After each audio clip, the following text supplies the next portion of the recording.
অবশেষে প্রমাণ হলো রিশাদ হোসেনও আর 10টা বলারের মতোই একজন।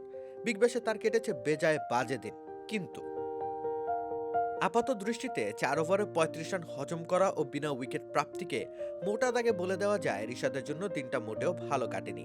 তবে এই খারাপ দিনেও ফুটে উঠেছে রিশাদের গুরুত্ব। তার বাজে দিনে হোভার্ট হারিকেন্সও বেজায় ধুকেছে।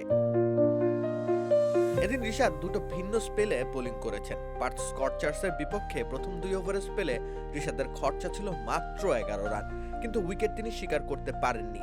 ইনিংসের পঞ্চম ওভারে তিনি এসেছিলেন বোলিং প্রান্তে।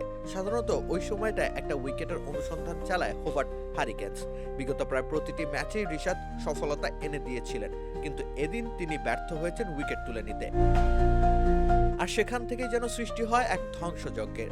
রিশাদের 2 ওভার সহ প্রথম 8 ওভারে পার্থ স্কটচার্সের স্কোরবোর্ডে রান ছিল মাত্র 68, 2 উইকেটের বিনিময়ে। কিন্তু সেখান থেকে পার্থ তাদের ইনিংস শেষ করেছে 229 রানে। আমরাই নাম্বার ওয়ান। নাম্বার ওয়ান হচ্ছে মেরিল পেট্রোলিয়াম জেলি।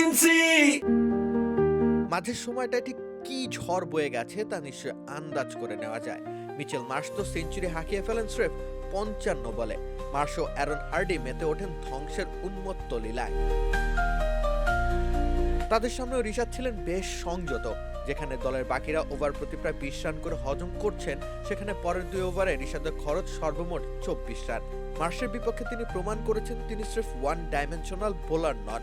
আক্রমণাত্মক বোলিং এর খেসারত হিসেবে তাকে ছক্কার প্রহার সহ্য করতে হয়। কিন্তু যেই মুহূর্তে তিনি উপলব্ধি করলেন এদিন আর উইকেট পাওয়া সম্ভব নয়, তিনি তার বোলিং এর ধরন চেঞ্জ করলেন। রক্ষণাত্মক ভঙ্গিমায় তিনি রানের চাকে একটুখানি লাগাম টেনে ধরার চেষ্টা করেন।